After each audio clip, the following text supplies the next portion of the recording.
Ladies and gentlemen, welcome back to the other side of the corner and welcome to your latest Chelsea news, Chelsea transfer news, Chelsea everything. Lots popping off like every other day. There's some interesting news in regards to Thiago Silva's son. This actually happened a couple of days ago, but no one reported it.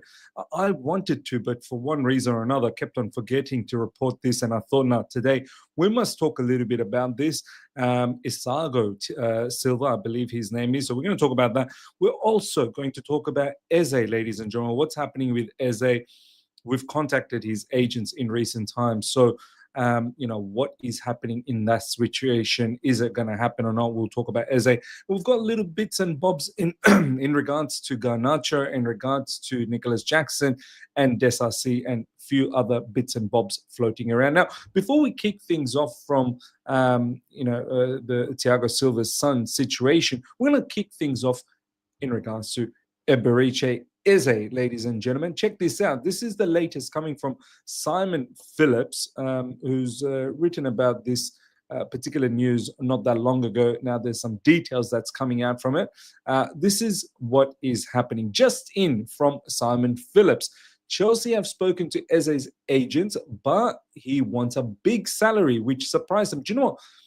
I wasn't aware just a few days ago when I actually talked about this link. First of all, I think the player is fantastic. I think he can, once again, one of those versatile players that can play in multiple areas and would fit the bill as to what Enzo Maresca is trying to do or has been doing in the Club World Cup, and looks like what he wants to do next season moving forward. So he would fit the bill. But I was very surprised that Eze is actually 27 years old. I had no idea about that. I thought he was a lot younger, but it is what it is. He's looking for a big salary, which kind of makes sense. He's 27. His next move needs to be a big move, and he wants to get big salary, which is completely understandable. He's done his grafting. He's done his time at Crystal Palace. He's now ready for that big move and to earn the big salary, because footballers, their career is very small, man. So I understand from that perspective. Chelsea learned that this release clause must be paid in a single payment. So he has a release clause and it needs to be paid in one hit. Generally, that type of stuff is very difficult for clubs out there. Financially, clubs are making a lot of investments, not just Chelsea Football Club, other clubs as well, going out there, splashing the money. They don't have readily available that sum of money. I think the release clause for Eze is something around 60 million as well. Correct me if I'm wrong in the comment section. To pay that level of money up front straight away is very much financially hampers the club. So you'll see most deals that are done these days, they're done in installments. Barely anyone goes out there and pays everything up front, because it's a large sum of money to pay, and cash flow, you got to look after your cash flow, cash flow management, going back to the finance days. So maybe one of the teams that's doing this sort of stuff is probably Manchester City. They probably have the money to do this, and they're going out there and getting business done early. If you see a lot of the Manchester City business, it doesn't linger around for too long. It gets done immediately. And maybe one of the prime reasons behind it is they most likely pay a lot up front and their installments are less. Generally, football clubs try and look for 3 installments and pay that, and maybe they'll pay the bulk of it up front and then 2 smaller installments, or maybe they'll pay 2 smaller installments and then the bulk right at the end. Whatever the case is, that's generally the natural way of dealing with things right now. Definitely Chelsea is big on that. Interest remains, but any move by Chelsea to sign Eze now seems unlikely. So look, he's still interested in Arsenal Football Club. We know that, and there were recent rumors that we are linked, and obviously we've talked to his agent. But to pay the release clause up front in one payment, I think that's quite mad. I don't think that's going to happen. And big salary is not something that we do. Now, what is the big salary? We don't know. Some people are saying the big salary is what Cole Palmer's on at the moment, but what Cole Palmer's on is because of what he has done for Chelsea Football Club. I don't think will be, it would be wise to give him that level of money. I don't know how much Cole Palmer is exactly on, but I'm pretty certain he's probably at 150,000 per week, or maybe in excess of that. Eze, I don't think should be in that level at the moment, even though I do think he's a fine player. So, ladies and gentlemen, let me know your thoughts. Doesn't look like we're going to be going for Eze because of the financial restrictions around it. The more and more I think about it, man, Garnacho is probably going to happen. We're going to get to that. Now, next up, we want to talk about Thiago Silva's son, Isago Silva. He's got the jersey Mendes de Silva. I think that might be his, full name. This is what Bell Silva twisted out. This is what Bell Silva tweeted out a few days ago. Watching you chase your dreams fill our hearts with joy and pride. This is just the beginning of an amazing journey, and we know you'll shine every step of the way. We'll always be here cheering you on. So I love this, man. This story is fantastic. Thiago Silva, obviously, in my personal opinion, legend of the football club, has achieved a lot. Champions League, Club World Cup, Super Cup. Should have added a FA Cup or a Carabao Cup as well, but not to be. Did a lot in a very short amount of time. But then again, 3 seasons is not really that short. And now his son was already part of the academy since Thiago Silva joined, and now he's progressed and has become a scholar, basically graduated. So this is Blueco Extra saying congratulations to the boy and your family. Now let's have a read of this article which dropped a few days ago. Check this out, ladies and gentlemen.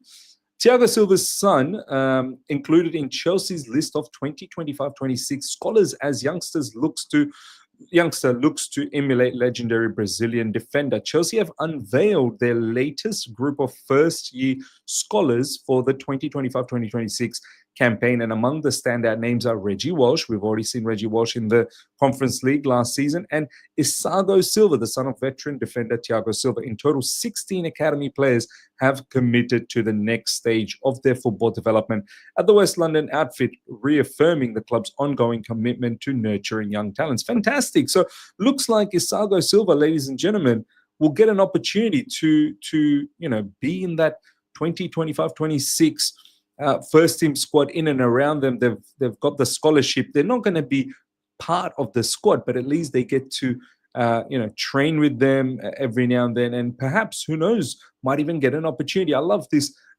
bit right at the end where it says, among the newly signed scholars, Isago Silva's name draws particular interest. The 16-year-old defender joined Chelsea's academy at the under-13 level shortly after his father, Thiago Silva, arrived at Stamford Bridge from Paris Saint-Germain. Isago, one who can operate as either a centre-back or a left-back, has steadily risen through the ranks. Fantastic, man. Amazing. Love this bit of news in regards to Isago Silva, ladies and gentlemen. And one I'm definitely going to have a keen eye on. Definitely will have a keen eye on. Ladies and gentlemen, let me know your thoughts.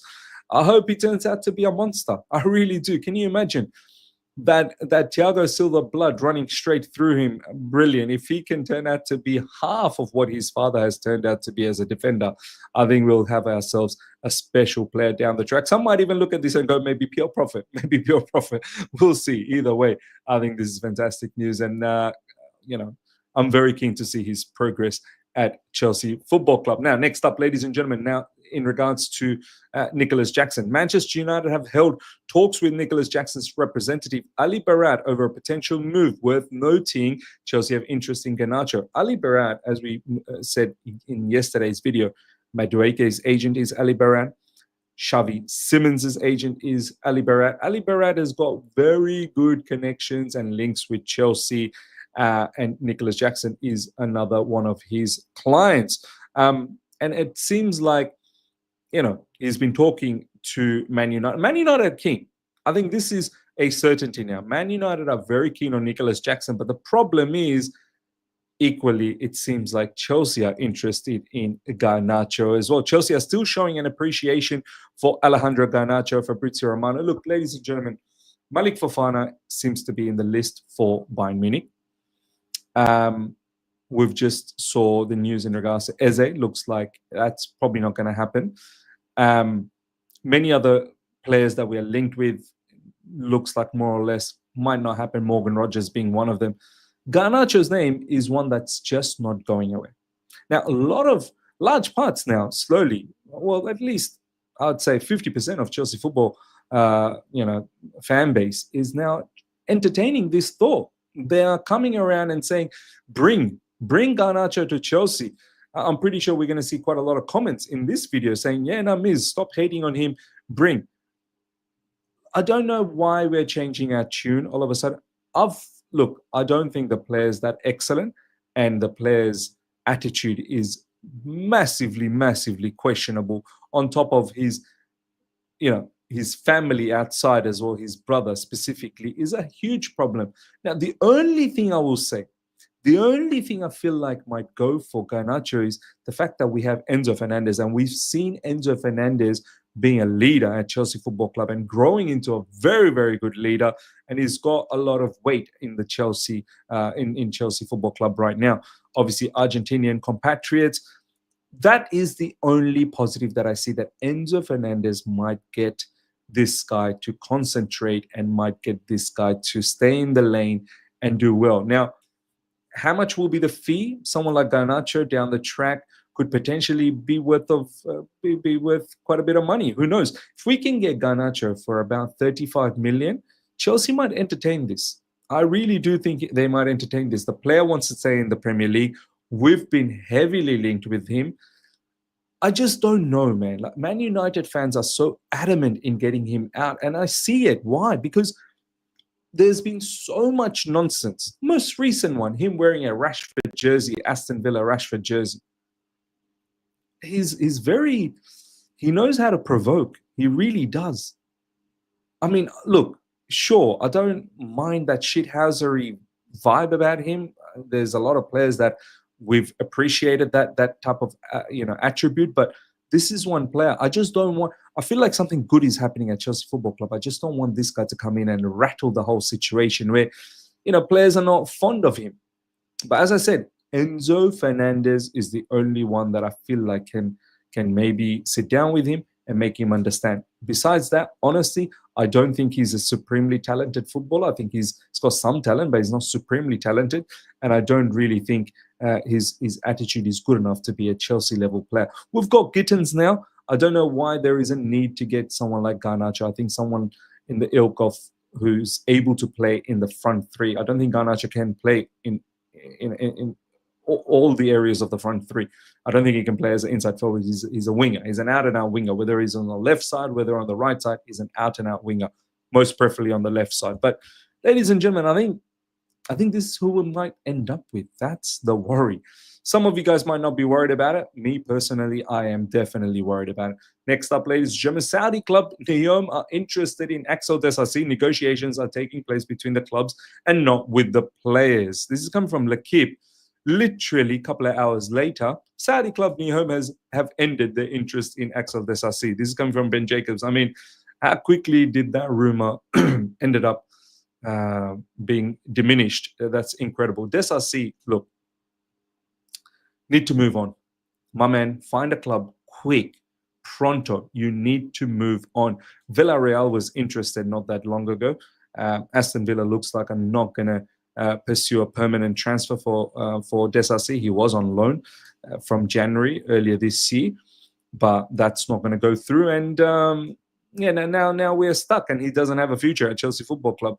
These are some of those mistakes that we've made under the current directorship, ownership as well. And these are things that we're trying to rectify. So let's see what happens. Saudi club was interested 4 hours ago. 2 hours later, not interested. And that does not look good on Axel Diagne. We need to find a home for him. He needs to leave ASAP.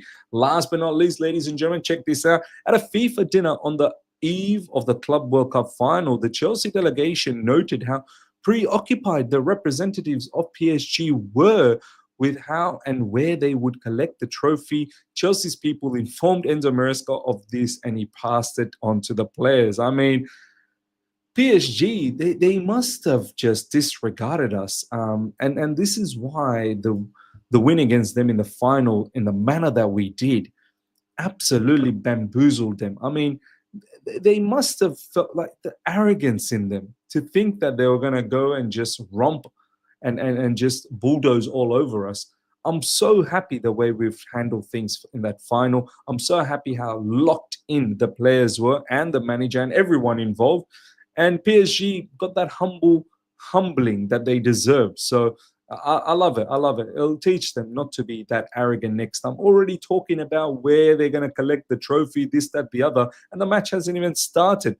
And of course, that kind of stuff would motivate the opposition a lot. And in this case, not only it motivated us, it absolutely propelled us to annihilate PSG. I love it. I love it. Ladies and gentlemen, let me know your thoughts about everything we spoke about, especially in regards to Eze news and Thiago Silva's son being part of the 2025-2026 scholars list, which means they're going to be in and around the squad, and we'll get to train with them every now and then, and who knows, maybe get an opportunity in one of the top tier matches, not necessarily in the Premier League, but maybe in the Carabao Cup, maybe in the FA Cup. Who knows? We shall see. Let me know your thoughts in the comment section. Smash up the like button if you're here for the first time. Subscribe, hit the bell notification to stay in touch with all my content. Until next time, take care. See ya.